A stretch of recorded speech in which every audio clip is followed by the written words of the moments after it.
Hi hello అందరికీ నమస్కారం అండి. నేను మీ Kalpana. Welcome to KS kitchen. అందరూ బాగున్నారా? ఈరోజు నేను సంగటి అందులోకి పాయ చేశానండి. చాలా టేస్ట్గా ఉంటుంది సంగటిలోకి.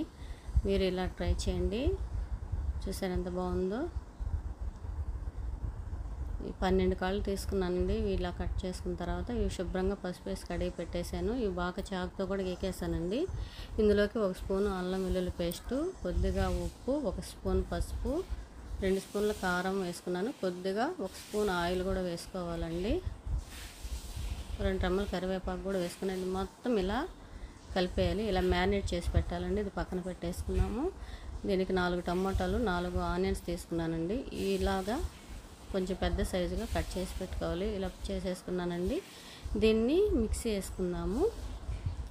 కాళ్ళు కూర గ్రేవీ ఎక్కువ రాదు కాబట్టి ఇలా ఆనియన్స్ ఇలా మిక్సీ వేసుకుంటే చిక్కబడుతుందండి గ్రేవీ. చూసారా, కచ్చాపచ్చాగా వేసుకున్నాను మిక్సీ. మరీ మెత్తగా వేసుకోవద్దండి.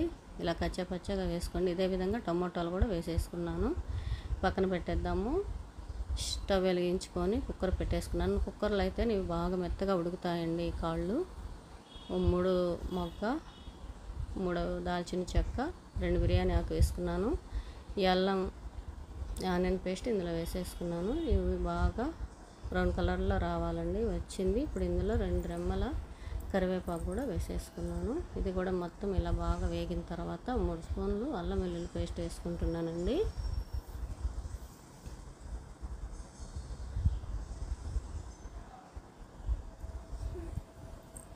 మరి కొద్దిగా వేసుకున్నాను. ఇది బాగా పచ్చివాసన పోయేంత వరకు వేయించుకోవాలి. మీరు పచ్చిమిర్చి కూడా వేసుకోండి, బాగుంటుంది. నేనైతే వేయలేదు, ఒక్కటి వేసాను. ఈ మ్యారినేట్ చేసి పెట్టుకున్న ఈ బోన్స్ కూడా ఇందులో వేసేయాలి. ఇలా మొత్తము బాగా కలపాలండి. ఈ మసాలాలు దీనికి పట్టాలి. ఇలానే 5 నుంచి 7 మినిట్స్ దాకా ఇలానే బాగా కలపాలండి. ఈ విధంగా కలిపిన తర్వాత ఇందులో మరో స్పూన్ పసుపు, 2 స్పూన్ల కారం కూడా వేసుకుంటున్నాను. ఆల్రెడీ ముందు మ్యారినేట్ చేసి పెట్టుకున్నాను కదా, 3 స్పూన్లు వేసానండి.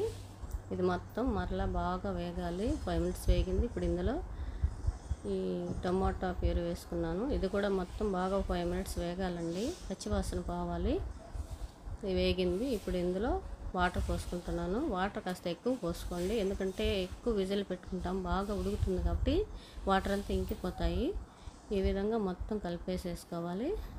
ఇప్పుడు మూత పెట్టి 15 విజిల్ పెట్టుకుంటున్నానండి నేనైతే. ఇట్లా పెట్టుకుంటే మెత్తగా ఉడుకుతుంది. ఇందులోకి 3 మొగ్గలు, 2 చెక్క, 2 స్పూన్లు ధనియాలు, కొద్దిగా కొబ్బరి, ఒక 5-6 జీడిపప్పు, బిర్యానీ ఆకు వేయించుకున్నానండి. ఇవి వేగాక దించే ముందుగా గసగసాలు కూడా వేయించుకోవాలి. పక్కన పెట్టేద్దాము. విజిల్ వస్తున్నాయి చూడండి. ఇట్లా 15 విజిల్స్ పెట్టుకోండి. చాలా మెత్తగా ఉడుకుతాయి. సూప్ టేస్ట్గా ఉంటుంది. ఇవి చల్లారాయండి. ఇది మిక్స్ వేసేసుకుంటున్నాను. ఇది పక్కన పెట్టేద్దాము. ఇప్పుడు మూత తీసి చూద్దామండి. చూసారా, వాటర్ అన్నీ ఇంకిపోయాయి చూడండి. గ్రేవీ కూడా చూడండి ఎంత చిక్కబడిందో. చాలా మెత్తగా ఉడికాయండి. ఇలా బాగా ఉడికితే గ్రేవీ చాలా టేస్ట్గా ఉంటుందండి. ఇందులో 1 స్పూన్ గరం మసాలా వేసుకున్నాను. 2 స్పూన్లు మటన్ మసాలా కూడా వేసుకున్నానండి. మనం పొడి చేసి పెట్టుకున్నాం కదా మన మసాలా, అది కూడా వేసేసుకున్నాము.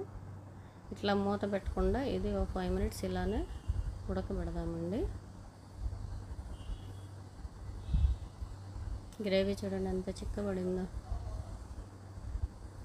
ఉడికిందండి. ఇప్పుడు దించే ముందుగా ఇందులో కొద్దిగా కొత్తిమీర వేసేసుకుంటే రెడీ అయిపోయిందండి. జరా కలర్ఫుల్గా ఉంది కదా, టేస్ట్ కూడా అదిరిపోతుందండి. ఈ ప్రాసెస్లో మీరు కూడా చేసుకోండి, చాలా టేస్ట్గా ఉంటుంది.